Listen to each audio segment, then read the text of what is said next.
ये बात साल 1811 की है। झांसी के राजा शिवहरी भाऊ अपने महल में बैठकर ये सोच रहे थे कि अगला राजा किसे बनाया जाए। होने को तो उनके 3 बेटे कृष्णराव, रघुनाथ राव दी थर्ड और गंगाधर राव थे, लेकिन वो अपने किसी भी बेटे को राजा नहीं बना सकते थे, क्योंकि वो अच्छी तरह से जानते थे कि उनके बड़े बेटे कृष्णराव की रानी सखुबाई झांसी पर कब्जा करने के लिए किसी भी हद तक जा सकती थी। अगर वो कृष्णराव को राजा बनाते तो हुकूमत सखुबाई की चलती, और अगर किसी दूसरे बेटे को राजा बनाते तो सखुबाई उसका मर्डर करवा देती। इसीलिए उन्होंने बीच का रास्ता निकाला और सखुबाई के ही बेटे रामचंद्र राव को झांसी का अगला राजा बना दिया। उन्हें लगा कि सखुबाई अपने ही बेटे का बुरा तो बिल्कुल नहीं चाहेंगी, लेकिन वो गलत थे। सखुबाई किसी भी कीमत पर खुद रानी बनना चाहती थी, इसलिए उन्होंने अपने ही बेटे के मर्डर का प्लान बनाया। कहते हैं कि उन दिनों झांसी फोर्ट में लक्ष्मी टेम्पल के पास एक छोटा सा तालाब हुआ करता था, जहां रामचंद्र राव स्विमिंग के लिए जाते थे। कई बार वो मंदिर की दीवार से तालाब में डाइव भी करते थे। इसलिए एक दिन मौका पाकर सखुबाई ने तालाब में कीले बिछवा दी, ताकि रामचंद्र जैसे ही डाइव करे उनके शरीर में कीले घुस जाएं।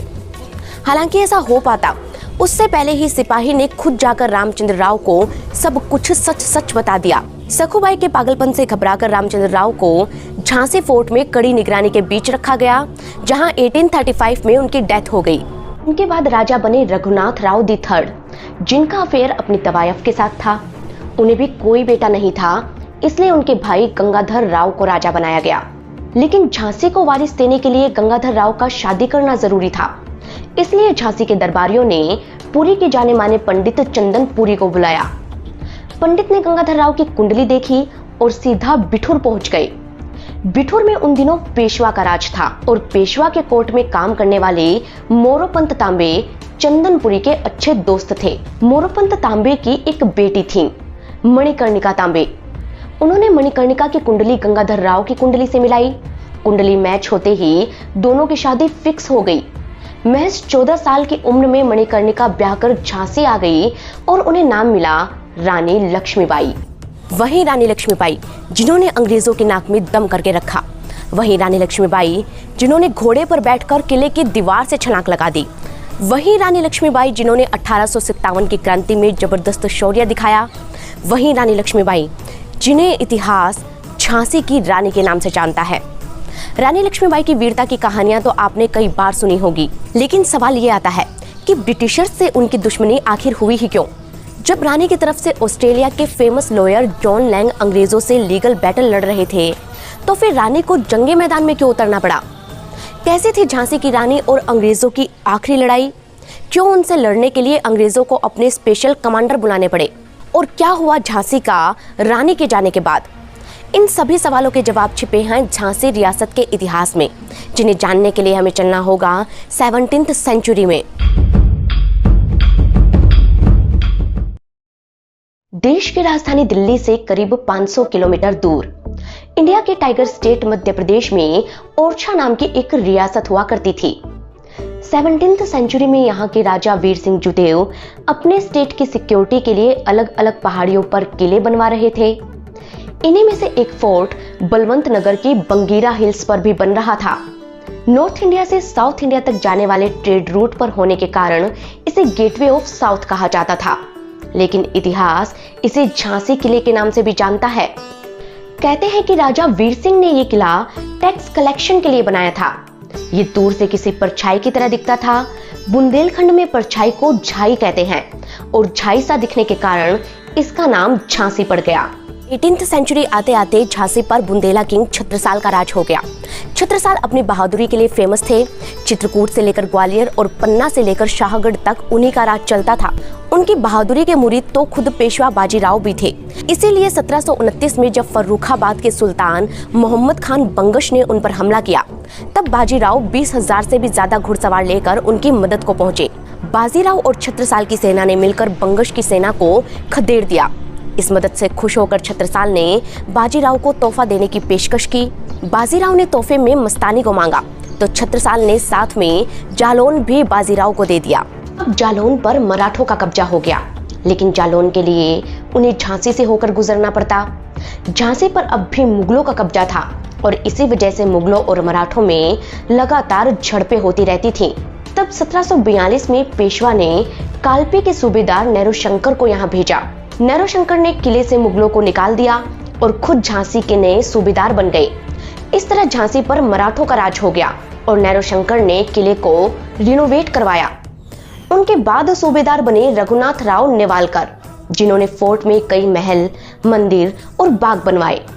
रघुनाथ राव काफी एजुकेटेड थे, उन्हें कई लैंग्वेज आती थी, साइंस में वो मास्टरमाइंड थे और उनके पास अपनी कई लैब, लाइब्रेरीज और ब्रिटिश एनसाइक्लोपीडिया भी था। रघुनाथ राव ने झांसी को खूब डेवलप किया, लेकिन उन्हीं सालों में 2 एंग्लो मराठा वॉर हुए, जिसमें मराठे बुरी तरह हार गए। मराठों की बहुत सी रियासतों पर ब्रिटिशर्स का कब्जा हो गया और इन्हीं में से एक थी झांसी। ब्रिटिशर्स ने रघुनाथ राव को बहुत फोर्स किया और उनके प्रेशर में रघुनाथ राव ने ईस्ट इंडिया कंपनी से संधि कर ली।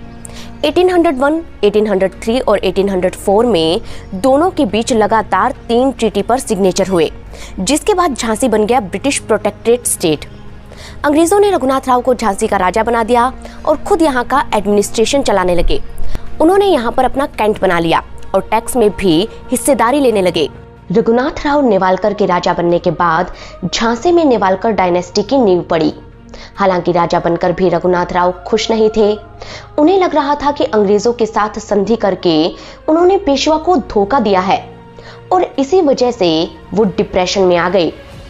कुछ ही सालों में उन्होंने राजगद्दी छोड़ दी और तब राजा बने उनके बेटे शिवहरि भाऊ।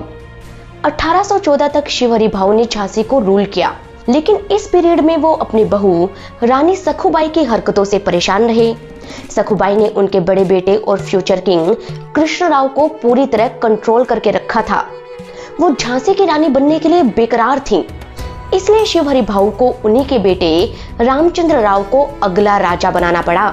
हालांकि सखुबाई इससे भी खुश नहीं हुई और उल्टा अपने ही बेटे का मर्डर प्लान कर लिया। जब इस साजिश का पर्दाफाश हुआ तो उन्होंने सबके सामने अपनी पोल खोलने वाले सिपाही की हत्या कर दी। सखुबाई की हरकतों से घबराकर रामचंद्र राव को कड़े प्रोटेक्शन में रखा गया और उनका केयरटेकर बनाया गया गोपाल राव को। इतिहास बताता है कि झांसी रॉयल फैमिली में चल रही इस उठापटक का अंग्रेजों ने जमकर फायदा उठाया और पूरे झांसी में अपने कैंट बना लिए। इधर 1835 में रामचंद्र राव का भी देहांत हो गया, जिसके बाद राजा बने उनके चाचा गंगाधर राव। वैसे तो गंगाधर राव शादीशुदा थे, लेकिन उनके वाइफ की डेथ हो चुकी थी और उनका कोई बेटा भी नहीं था। फिर भी अंग्रेज गंगाधर राव को ही राजा बनाना चाहते थे, क्योंकि वो जानते थे कि उन्हें राजकाज के बजाय आर्ट, प्ले और सिंगिंग में ज्यादा इंटरेस्ट था। विष्णु भट्ट गोडसे, जो उन दिनों झांसी में थे, अपनी आत्मकथा my travels the story of the 1857 mutiny में लिखते हैं, इस तरह की अफवाहें थी कि गंगाधर राव गाहे बगाहे औरतों की तरह व्यवहार करना शुरू कर देते थे। वो अचानक महल की छत पर जाकर साड़ी पहन लेते। वो हाथों में कड़े, गले में मोतियों का हार, नाक में नथनी और पैरों में पाजेब भी पहनते थे। फिर भी उन्हें झांसी का राजा बनाना और झांसी को वारिस देने के लिए दूसरी शादी करना जरूरी था। झांसी के दरबारियों ने उनकी शादी की जिम्मेदारी पुरी के पंडित चंदनपुरी को दी और चंदनपुरी ने चुना मणिकर्णिका तांबे को। 19 नवंबर 1835 को बनारस में रहने वाले मोरोपंत और भागीरथी तांबे के घर जब मणिकर्णिका पैदा हुई तो प्यार से उन्हें मनु नाम दिया गया। मनु सिर्फ 4 साल की थी कि उनकी मां का देहांत हो गया। तब मोरोपंत मनु को अपने साथ बिठूर ले आए। बिठूर गंगा किनारे का खूबसूरत शहर था।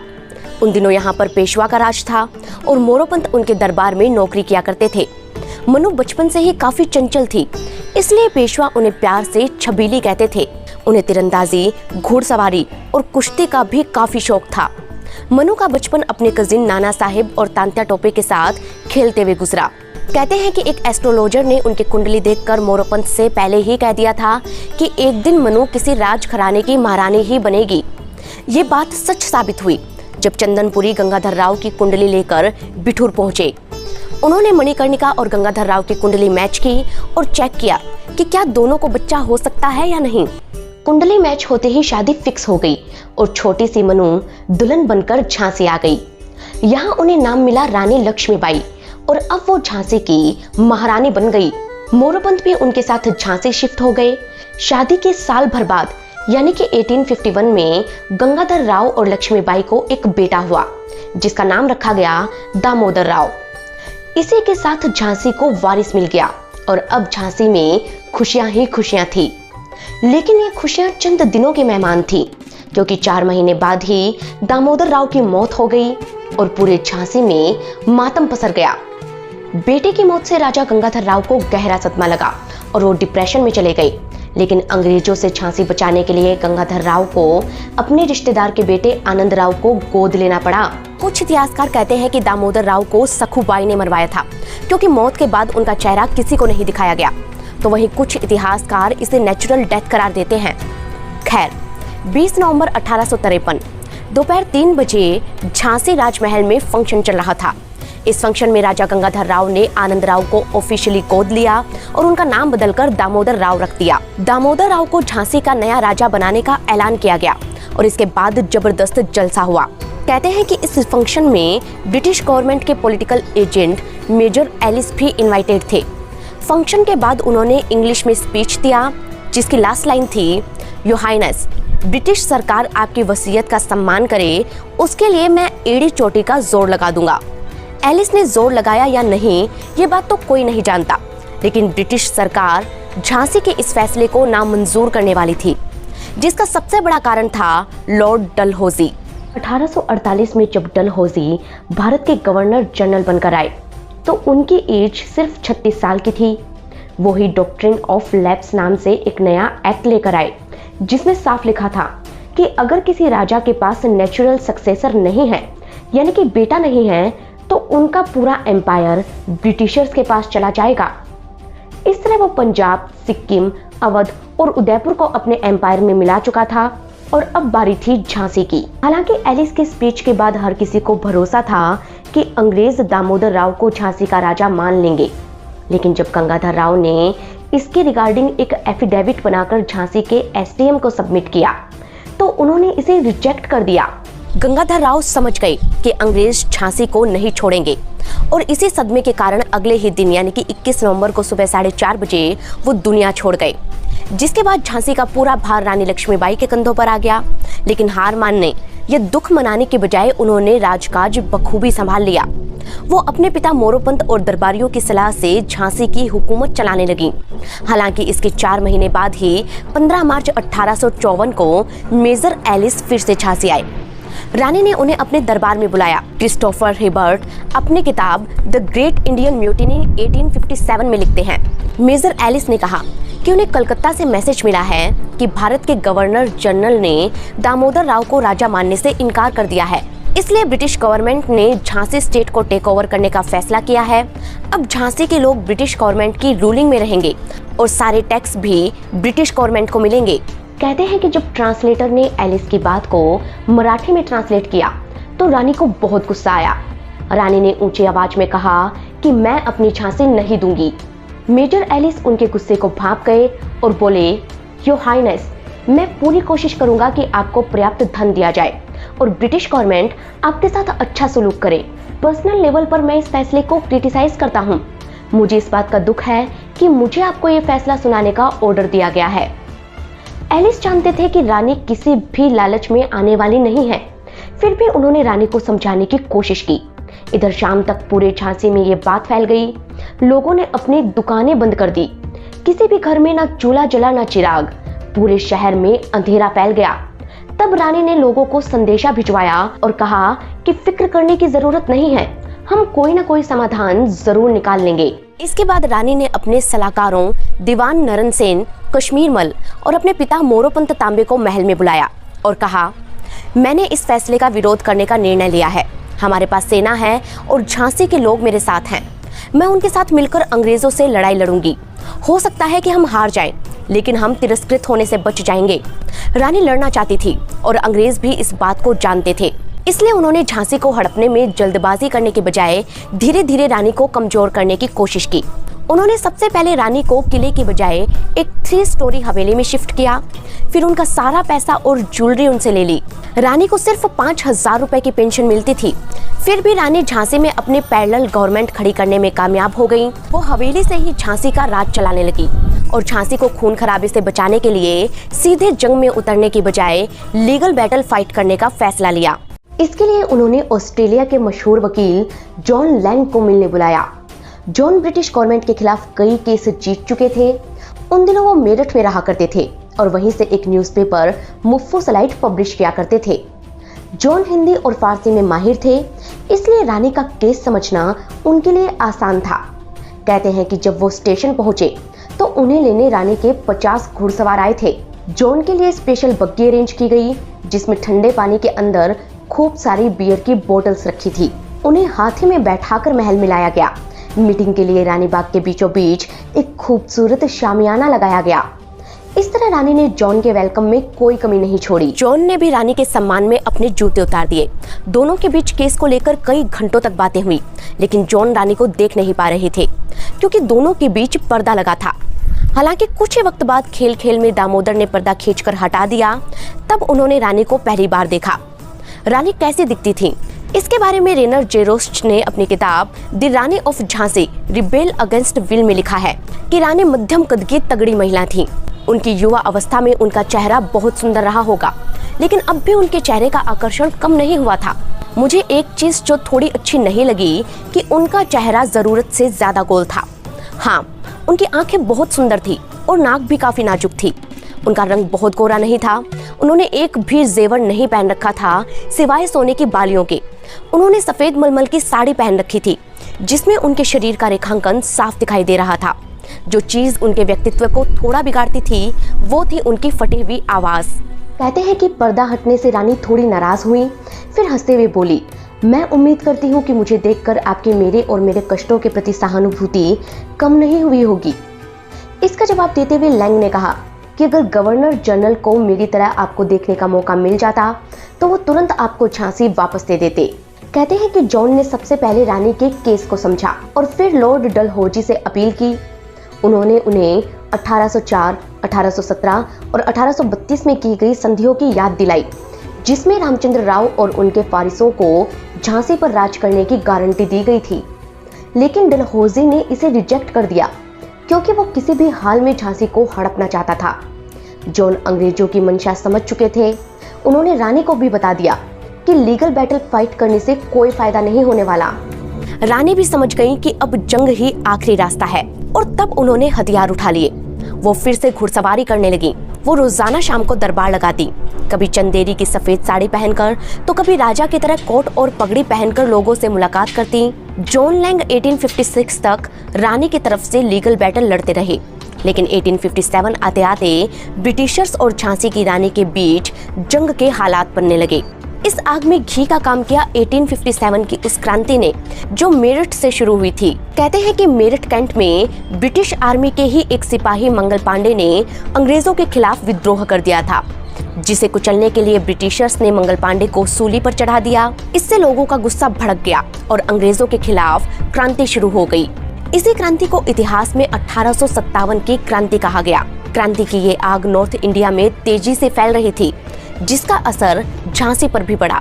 झांसी में जो ब्रिटिश आर्मी तैनात थी उसके ज्यादातर सिपाही भारतीय थे, जिनमें 5 जून 1857 को 12th नेटिव इन्फेंट्री के जवानों ने झांसी किले पर कब्जा कर लिया और जेल में बंद सभी कैदियों को रिहा कर दिया।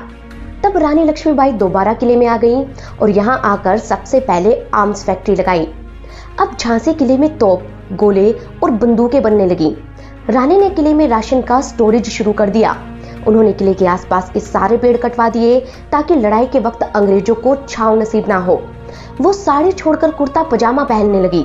उनके कमर पर चांदी के 2 पिस्टल और तलवार लटकते रहते। कहते हैं कि रानी की तैयारियां देख ब्रिटिशर्स इतना घबरा गए कि उन्होंने जनरल ह्यूज रोज को स्पेशली झांसी पर अटैक करने के लिए बुलाया। जनरल ह्यूज रोज कई लड़ाइयां लड़ चुके थे। वो भारी भरकम तोपों का पूरा लश्कर लेकर झांसी पहुंचे और चारों तरफ से फोर्ट को घेर लिया। कहते हैं कि ब्रिटिश आर्मी 18-18 पाउंड भारी गोले बरसा रही थी, लेकिन झांसी के सिपाहियों ने उनका डटकर मुकाबला किया।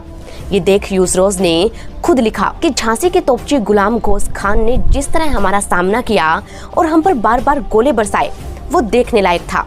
रानी लक्ष्मीबाई हर दोपहर अपने सैनिकों से मिलकर उनका जोश बढ़ाती। काफी दिनों तक झांसी की सेना ने डटकर अंग्रेजों का मुकाबला भी किया, लेकिन ब्रिटिशर्स की इतनी बड़ी फौज के आगे झांसी के चंद सिपाही कब तक टिक पाते। इधर 3 अप्रैल 1858 को अंग्रेज सैनिक झांसी के किले की दीवार भेदने में सफल हो गए।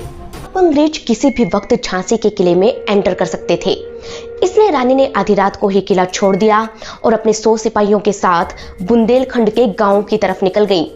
वो कई दिनों तक चलती रहीं। सफेद घोड़े पर सवार रानी के हाथों में चांदी की तलवार थी जो तेज धूप में चमचमा रही थी। कहते हैं कि उस वक्त बुंदेलखंड में इतनी गर्मी थी कि फौज में मौजूद हाथियों की आंखों से आंसू निकलते रहते थे, लेकिन इतनी गर्मी में भी रानी आगे बढ़ती गई। वो 150 किलोमीटर का सफर तय करके कालपी पहुंची, जहां तांत्या टोपे और नाना साहेब पहले से मौजूद थे। तीनों ने मिलकर नई प्लानिंग बनाई और कालपी से पहुंचे ग्वालियर। ग्वालियर पर उन दिनों जयाजी राव सिंधिया का राज था, लेकिन जैसे ही रानी लक्ष्मीबाई वहां पहुंची, सिंधिया के सैनिक उनके साथ जा मिले। जयाजी राव को ग्वालियर छोड़कर भागना पड़ा और इस तरह ग्वालियर रानी का नया ठिकाना बन गया। ग्वालियर के सिपाहियों ने सिंधिया के खजाने से रानी लक्ष्मीबाई को एक बेशकीमती मोतियों का हार तोहफे में दिया और इधर जयाजी राव ने आगरा पहुंचकर अंग्रेजों को सब कुछ बता दिया। तब ब्रिटिशर्स ने जनरल रोज को ग्वालियर भेजा और इस बार दोनों में आर पार की जंग हुई। ब्रिटिश आर्मी को रोकने के लिए रानी खुद मैदान में उतरी। उनके दोनों हाथों में तलवारें थी। घोड़े की रस्सी दांतों में दबाकर वो अंग्रेजों को गाजर मूली की तरह काट रही थी। कैप्टन रोड्रिक ब्रिक्स पहला शख्स था जिसने रानी को अपनी आंखों से लड़ते हुए देखा। उसने बार बार रानी पर वार करने की कोशिश की, लेकिन हर बार उसका वार चूक जाता। रानी में गजब का जोश था। वो लगातार झांसी के सिपाहियों की हिम्मत बढ़ा रही थी, जिससे ब्रिटिश आर्मी हताश होने लगी थी। लेकिन तभी जनरल रोज ने ऊंटों की एक फौज लेकर जंगे मैदान में एंट्री की और अचानक इतनी बड़ी फौज आ जाने से अब झांसी की सेना छोटी पड़ गई। फिर भी रानी के सिपाहियों ने मैदान नहीं छोड़ा और लड़ते लड़ते शहीद होते गए। तभी अचानक रानी जोर से चिल्लाई, मेरे पीछे आओ, और इतना सुनते ही बचे हुए 15 घुड़सवार रानी के पीछे हो गए। ब्रिटिश आर्मी कुछ समझ नहीं पाई। तब रोड्रिक ने चिल्लाकर कहा, that's the Rani of Jhansi, catch her. अंग्रेज सिपाहियों ने रानी का पीछा किया और कोटा की सराय के पास उनकी सेना को घेर लिया। यहाँ जंग एक नए सिरे से शुरू हुई और रानी का एक एक सिपाही 2-2 अंग्रेज सिपाहियों से लड़ रहा था। रानी दोनों हाथों से तलवार चला रही थी कि तभी अचानक एक अंग्रेज सिपाही ने पीछे से उनके सीने में कटार भोंक दी। रानी ने मुड़कर देखा और एक ही वार में उसका सर धड़ से अलग कर दिया। इसके बाद वो आगे बढ़ी। उनके सामने पानी का एक छोटा सा झरना था, लेकिन रानी का घोड़ा उसे पार करने से कतरा रहा था। रानी ने घोड़े की एड़ लगाई, लेकिन घोड़ा 1 इंच आगे नहीं बढ़ा। कहते हैं कि अगर उनका घोड़ा झरना पार कर जाता तो अंग्रेज उन्हें कभी भी नहीं पकड़ पाते, लेकिन ऐसा हुआ नहीं और तभी राइफल की एक गोली उनके हाथ में जा लगी। रानी की एक तलवार जमीन पर गिर गई। एंटोनिया फ्रेजर अपनी किताब द वॉरियर क्वीन में लिखती है कि तब तक एक अंग्रेज रानी के घोड़े की बगल में पहुंच चुका था। उसने रानी पर वार करने के लिए अपनी तलवार उठाई। रानी ने भी उसका वार रोकने के लिए दाहिने हाथ में पकड़ी अपनी तलवार ऊपर की। उस अंग्रेज की तलवार उनके सर पर इतनी जोर से लगी कि उनका माथा फट गया और वो उसमें से निकलने वाले खून से लगभग अंधी हो गई। फिर भी रानी ने जवाबी वार किया। हालांकि इस हमले के बाद वो पूरी तरह निढाल हो गईं। घायल रानी को उनके कुछ सैनिक पास बने मंदिर में ले गए, जहां पुजारी ने उन्हें गंगा जल पिलाया और प्रार्थना करने लगा। रानी होश खो रही थीं। उनके मुंह से रुक रुक कर शब्द निकल रहे थे। उन्होंने अपने सिपाहियों से कहा कि दामोदर, मैं उसे तुम्हारी देखरेख में छोड़ती हूँ। उसे छावनी ले जाओ, दौड़ो, उसे ले जाओ। रानी ने अपने गले से मोतियों का हार निकालने की कोशिश की, लेकिन वो ऐसा नहीं कर पाई। तब पुजारी ने उनके गले से हार उतारा और उनके एक सिपाही को देते हुए कहा, इसे रखो दामोदर के लिए। तभी रानी को फिर होश आया और वो पूरा जोर लगाकर बोली, अंग्रेजों को मेरा शरीर नहीं मिलना चाहिए। इसके बाद उनका देहांत हो गया। इधर अंग्रेज मंदिर की तरफ तेजी से बढ़ते जा रहे थे। अभी वहां मौजूद सिपाहियों ने आनन फानन में कुछ लकड़ियां जमा की और रानी का अंतिम संस्कार कर दिया। अंग्रेजों के अंदर पहुंचने तक मंदिर में सब कुछ राख हो चुका था और झांसी की रानी अब इतिहास बन चुकी थी। चमक उठी सन 57 में वह तलवार पुरानी थी।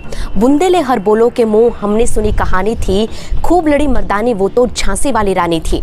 सुभद्रा कुमारी चौहान की ये कविता बताती है कि कितनी बहादुरी से झांसी की रानी ने अंग्रेजों का सामना किया। रविंद्रनाथ टैगोर, जवाहरलाल नेहरू, वीर सावरकर और सुभाष चंद्र बोस ही नहीं बल्कि खुद ब्रिटिश हिस्टोरियन ने भी रानी के शौर्य का लोहा माना है। कहते हैं कि सुभाष चंद्र बोस ने तो आजाद हिंद फौज की एक रेजिमेंट का नाम भी झांसी की रानी के नाम पर रखा था। इतिहास बताता है कि रानी के देहांत के बाद सन 57 की क्रांति की आग ठंडी पड़ गई। झांसी को अंग्रेजों ने कब्जे में ले लिया और इस खुशी में जियाजीराव सिंधिया ने एक पार्टी ऑर्गेनाइज की। बदले में अंग्रेजों ने झांसी का किला सिंधिया को दे दिया। हालांकि सिंधिया ने यहाँ राज नहीं किया और वक्त के साथ साथ इस किले का बड़ा हिस्सा खंडर बन गया। नाना साहिब इस जंग में बच निकले, लेकिन तांत्या तोपे को उनके गद्दार दोस्त ने ही पकड़वा दिया। वहीं दामोदर राव ने पूरी उम्र गरीबी में गुजारी और आज भी उनके वंशज इंदौर में रहते हैं। दोस्तों, आज ना राज बचा है, ना रजवाड़े बचे हैं और अंग्रेजी हुकूमत तो कब की खत्म हो गई। लेकिन इतिहास के पन्नों में एक नाम जो अमर हो गया वो था झांसी की रानी का। उन्हें इतिहास के पन्नों से निकालकर रानी लक्ष्मीबाई और झांसी रॉयल फैमिली की ये पूरी कहानी हम लेकर आए थे आपके लिए। ये कहानी आपको कैसी लगी हमें कमेंट करके जरूर बताइएगा। साथ ही ये बताना ना भूलें कि आप हमें कहां से देख रहे हैं और अगली रिपोर्ट किस सब्जेक्ट पर देखना चाहते हैं। अपने सजेशन आप हमें इस मेल एड्रेस पर भेज सकते हैं। हम मिलेंगे आपको नई कहानी के साथ। तब तक के लिए धन्यवाद।